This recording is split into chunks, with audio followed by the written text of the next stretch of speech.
So this is another poem from my book called Reading a Science Article on the Airplane to JFK. Today I flew over the Midwest, filling out a questionnaire on the emotional life of the brain and personal capacity for resilience against despair. I was making a sculpture of my limbic systems in a huge conceptual neurosis. Under the simulated middle-class environment of the fuselage, snow was falling, and in everyone's skulls, complex regimes went on and on and on. I seek forever the right way to know this, that there are bridges not built in me, that there are areas that do not light up. You're at a party having a conversation with an interesting stranger. You're in a restaurant and the service is bad. You have experienced profound grief. How do you react to this? Down on the ground, your family writhes. Down on the ground, you are surrounded at Starbucks with a terrible glow. And you've seen someone you love with a colossal, complex vehemence die. And it is pinned under glass in perfect condition. It is wrapped around you like old fur. You've looked at the sky until your eyes touch zodiacal fantasies right there in the void. You know this, that the body lays down while the mind bloats on a kind of intellectual chaos. And you've just eaten a bag of cinnamon-flavored chips and assessed that if you met a new person who ran from you in horror, you would fill that space with calculated desolation. Thus you're waking up, having traveled through time. You're looking down at the Statue of Liberty, garden gnome with her arm in the air, her head full of strangers, and you hear crickets lined up, playing their creepy violins, and you want to be good, and you want to be liked, and you want to recover.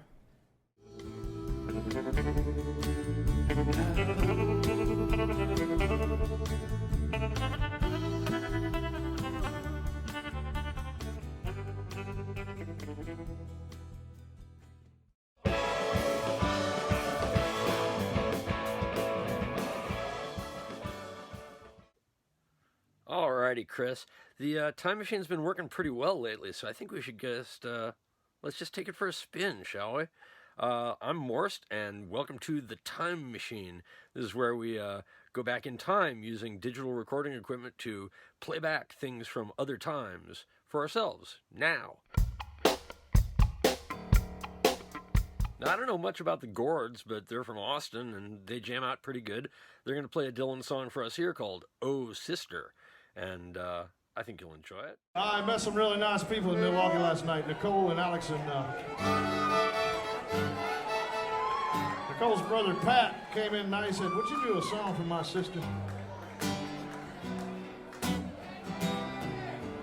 All those small world moments. There's probably a lot of sisters in the audience, right?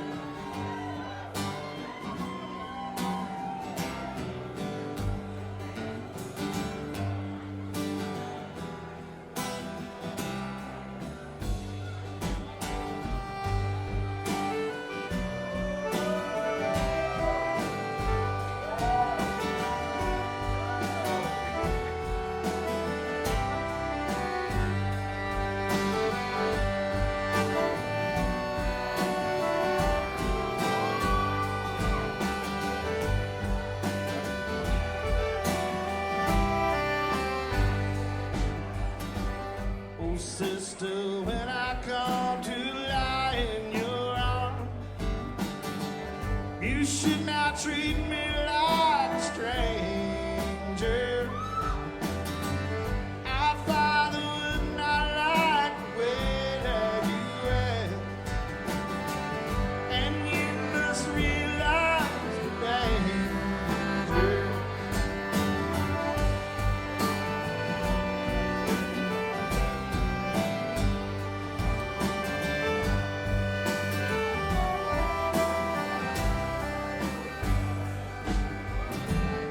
Oh, sister, am I not a brother to you? And one deserving of affection. And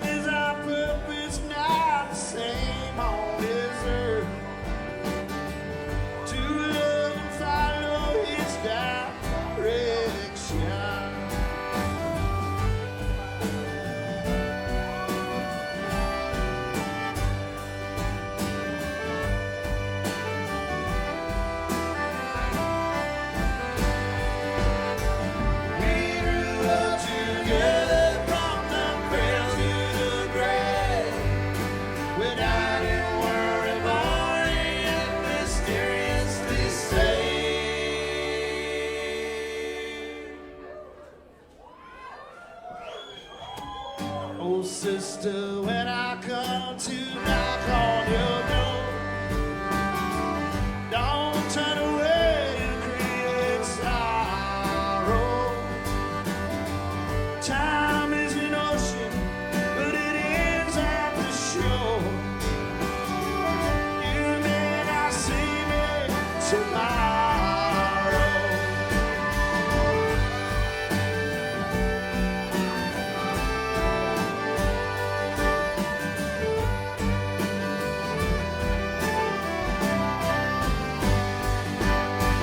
We grew up together from the cradle to the grave.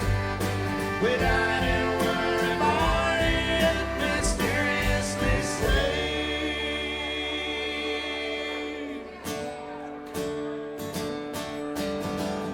Oh, sister, when I come to knock down your door, don't turn away to create sorrow. Time is an ocean, but it ends at the shore. You will not see me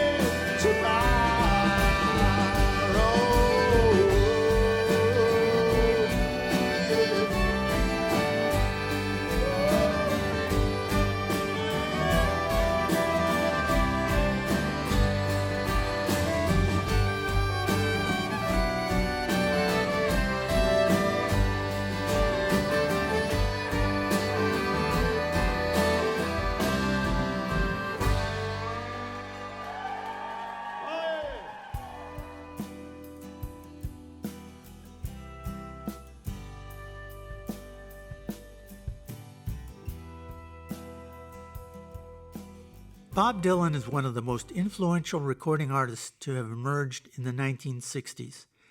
His first Inland Empire appearance took place on February 25, 1964, at the University of California, Riverside. Today, not many people remember the concert, and if they do, most believe the rumor that Dylan appeared at UCR's intimate concert venue, The Barn. But this story was debunked by an article that appeared in the winter 2013 issue of UCR magazine. It stated that Dylan did not play the barn, but rather at the UCR gym. This ad appeared in the February 23, 1964 edition of Riverside's Press Enterprise newspaper. It stated that the singing folk poet could be seen by purchasing a ticket for a mere $1.50. The purchase was referred to as a donation. The concert was sponsored by the Association of Students, UCR. At this point in his career, Dylan would perform an all-acoustic set, armed only with his voice, his words and music, harmonica, and guitar. No reviews of the concert appeared in local newspapers. This page from the 1964 UCR yearbook contains perhaps the only, if brief, review of the performance. It read, "Poet-performer Bob Dylan, author of Blowin' in the Wind and Don't Think Twice, gave an excellent performance at UCR. Peter, Paul, and Mary have termed Dylan the most important folk singer in America today." Unfortunately, no set list circulates of the UCR show. But in 2004, a recording was released of Dylan's October 31, 1964 appearance at New York's Philharmonic Hall. A look at the songs played that night reveals that he performed all original material, with the exception of one cover tune. The First Lady of Folk Music, Joan Baez, joined him on stage for 4 duets. Baez had been championing Dylan's music and career since she first met him in 1961. By 1964, it was apparent that Baez and Dylan were a couple.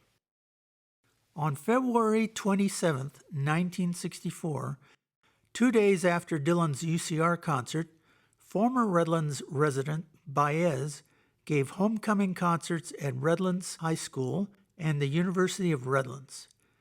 Since Dylan was in the area, it was hoped by some that he would join Baez for a few numbers. Sadly, this collaboration did not take place, as Dylan was already scheduled to play other Southern California concerts in San Diego and Santa Monica, where ticket prices were considerably higher than in Riverside. One eyewitness to Bob Dylan's 1964 UCR concert was Ellen Chase Harper. Her parents, Charles and Dorothy Chase, owned and operated the legendary Folk Music Center in Claremont, California. They were both well known in the folk music community and were invited to attend Dylan's UCR performance and to meet him backstage. The then 17-year-old Harper attended the concert with her parents and a school friend who tagged along. She wrote about the experience in her 2021 book, Always a Song. Of Bob Dylan's performance, she wrote, "The concert is mesmerizing. I can't stop the tears pouring down my face as Dylan sings the Ballad of Hollis Brown. He is a commanding stage presence, but there is something about the way he holds himself. Not his singing, but his overall mien, which seems to be fabricated." Backstage after the concert, Dylan shook hands and greeted Ellen's parents. However, he ignored her, preferring to pay attention to her attractive schoolmate, who managed to sneak backstage for the meet and greet. Although Ellen was stung by being overlooked by Dylan, she took his snub in stride and wrote in her book, "I know in spite of my disappointment and humiliation that Babs is the better choice for an after-show party." Today, Ellen Chase Harper still lives in Claremont. She owns and operates the Folk Music Center, thanks to her Grammy Award-winning son, Ben Harper, who purchased the store from her aging parents so it would stay in the family. Be it a negative or positive experience, a Bob Dylan concert never failed to have an effect on those that watched him perform. The 1964 UCR concert was not Bob Dylan's only Inland Empire appearance, although it would take him almost 30 years to perform again in the area. In Part 2, we'll take a look at the 6 other times Bob Dylan played the Inland Empire.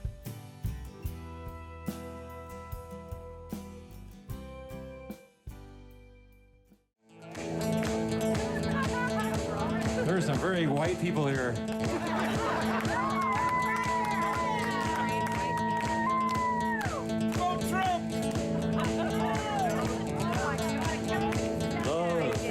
It's a burning thing, and it makes a fiery ring.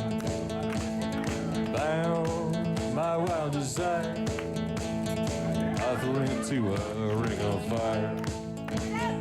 I fell into a burning ring of fire. Went down, down, down, and the flames went higher. And it burns, burns, burns, the ring of fire, the ring of fire. Well, the taste of love is sweet when hearts like ours meet. I fell for you like a child. Oh yeah, then the fire went wild. I fell into a burning ring of fire. Went down, down, down, and the flames went high. And it burns, burns, burns, the ring of fire, the ring of fire. I fell into a burning ring of fire. Went down, down, down, and the flames went high. And it burns, burns, burns, the ring of fire, the ring of fire. Yes, it burns, burns, burns, the ring of fire, the ring of fire.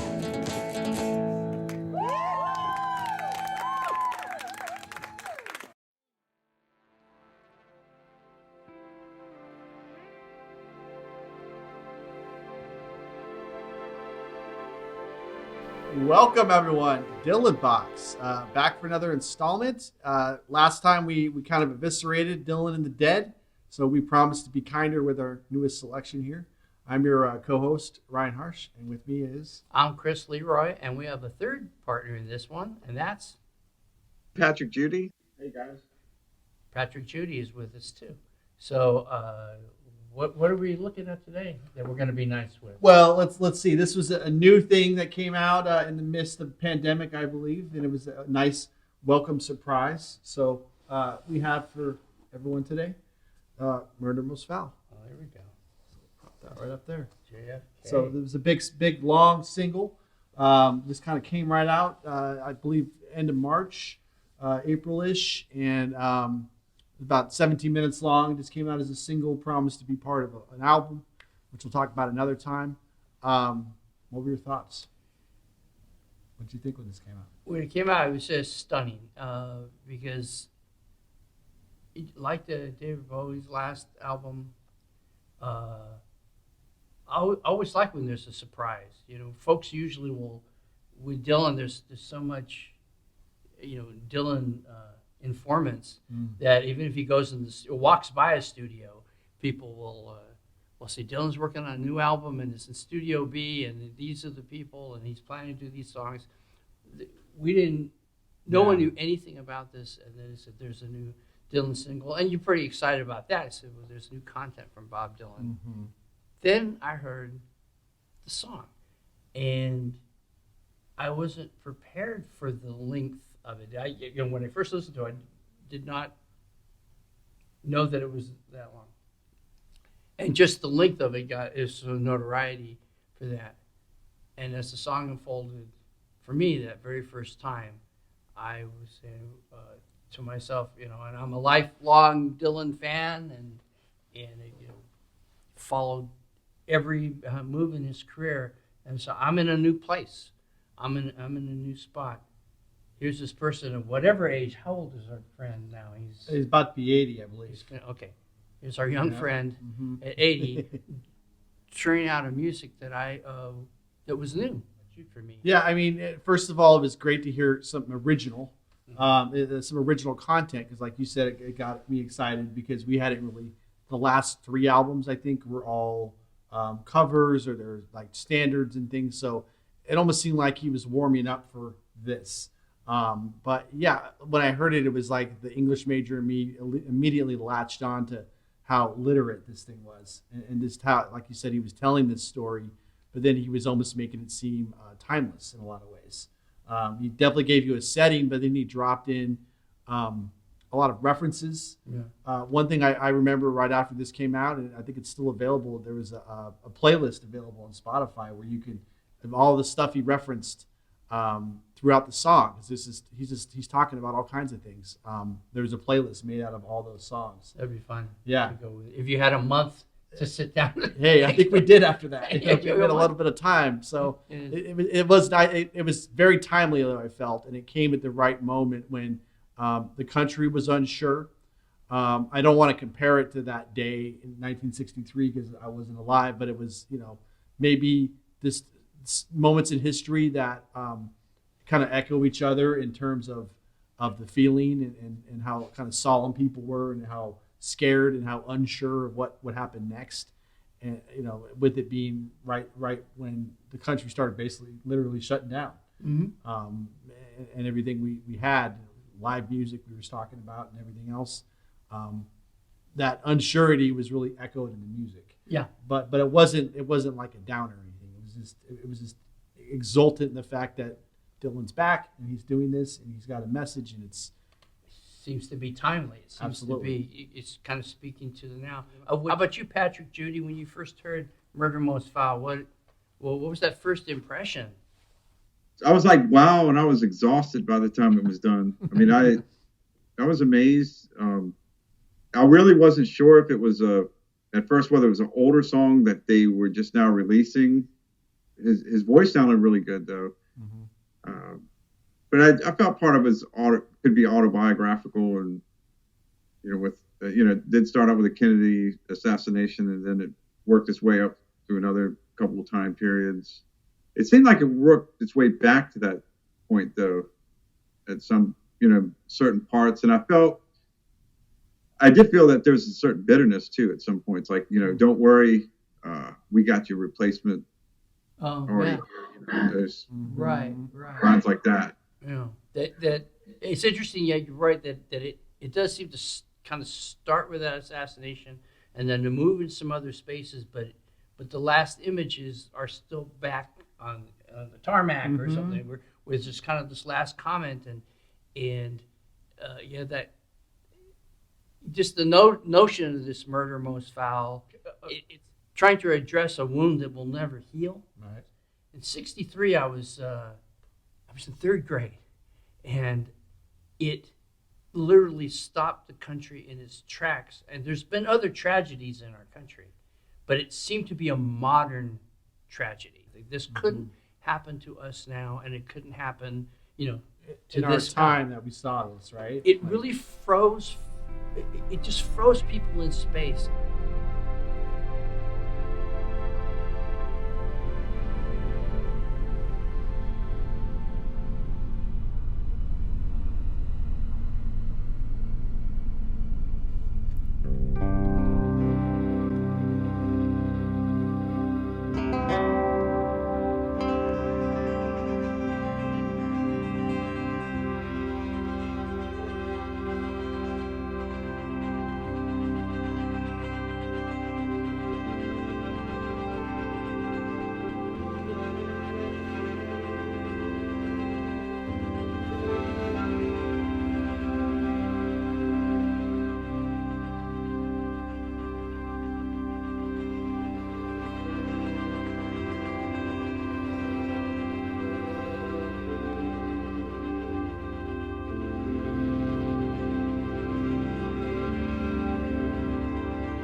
Been here, let me into your heart.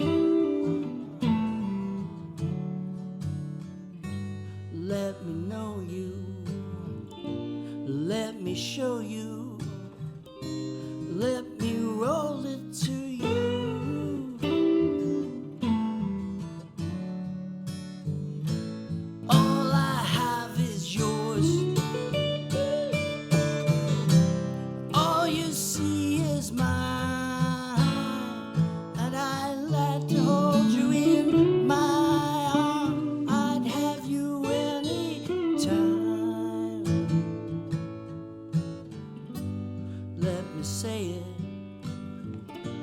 let me play it. Let me lay it on you. Let me know you. Let me show you. Let me grow upon you.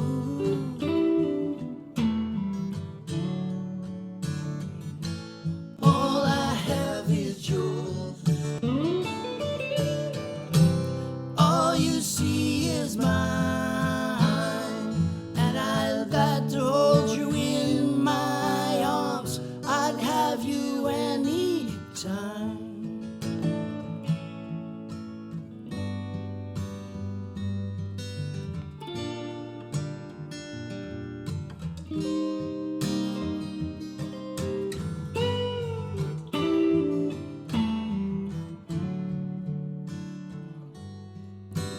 In here, I know I've been here.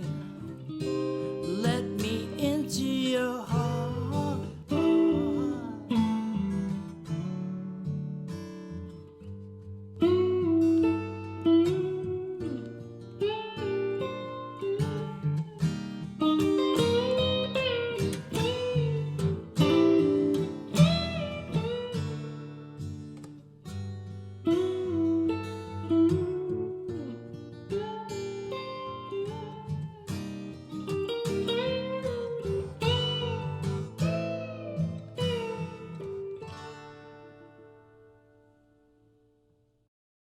Probably never heard of Kevin Tex Tubb, but I believe he is related to legendary Texas troubadour Ernest Tubb.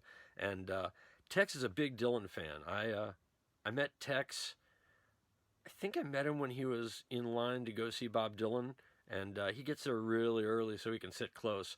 And when he performs tribute to Bob Dylan, which he does every year for Bob Dylan's birthday, Kevin really nails it, and I think you're going to enjoy his version of Isis Meets Silvio.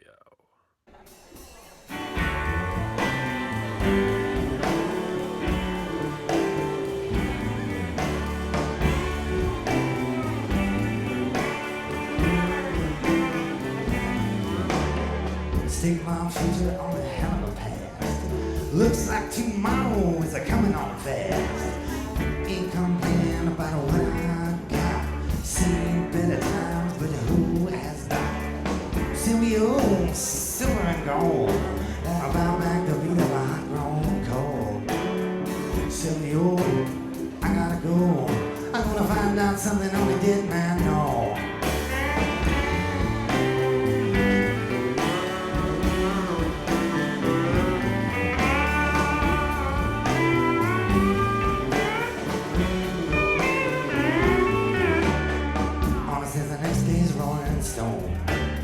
When I go long enough to throw me no bone, I'm a double even looking for a home. If you don't like it, you can leave me alone. I can snap my fingers and start up the rain. From a clear blue sky, I'll turn it off again. Stroke your body and relieve your pain. I can chime the whistle of an evening train. Silvio, silver and gold, wanna buy back the beat of a hot grown cold. I gotta go, gonna find out something only dead men know.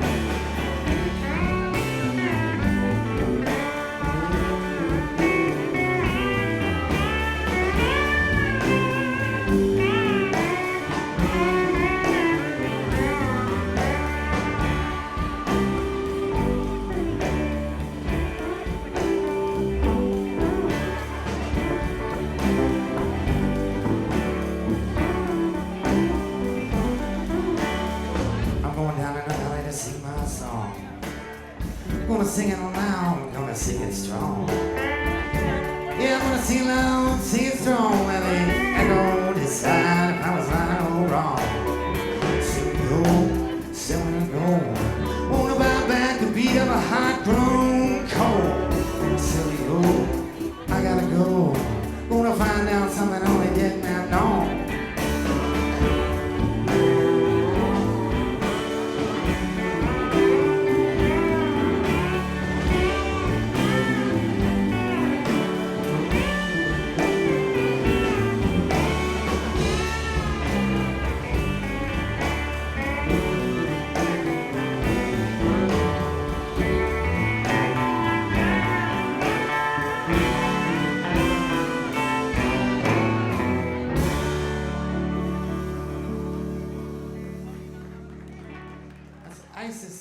Silvio. So we'll see you next time.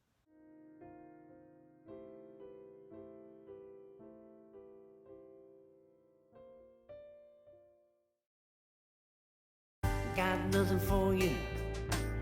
I had nothing before. Don't even have anything for myself anymore.